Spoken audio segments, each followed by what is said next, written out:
বর্ষার রাত, আকাশে বিদ্যুৎ চমকাচ্ছে। গ্রামের শেষ প্রান্তে দাঁড়িয়ে আছে এক পুরনো ভাঙা বাড়ি। সবাই যেটাকে কালো বাড়ি ডাকে। মানুষ বলে সেখানে বহু বছর আগে এক তান্ত্রিক কালো জাদু করত।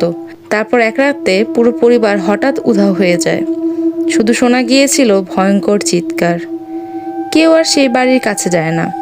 কিন্তু শহর থেকে আসা 4 বন্ধু, রাহাত, শুভ, নিলয় আর সজীব, এসব বিশ্বাস করতো না। তারা ঠিক করলো আজ রাতেই ওই বাড়িতে যাবে। রাত 12টায় তারা টর্চ নিয়ে ঢুকে পড়লো বাড়ির ভিতর। বাড়ির ভিতরে ঢুকতেই এক অদ্ভুত গন্ধ নাকে এলো, যেন পচা কিছু বহুদিন ধরে পড়ে আছে। দেয়ালে কালো রক্তের মতো দাগ।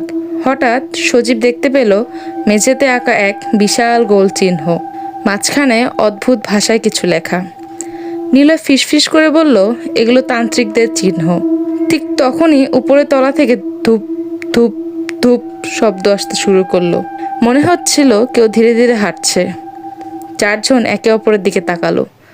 ভয় পেলেও কৌতূহল তাদের উপরে উঠতে বাধ্য করলো। উপরে উঠতে উঠতেই তারা দেখতে পেল একটা দরজা আধ খোলা। ভেতর থেকে লাল আলো বের হচ্ছে।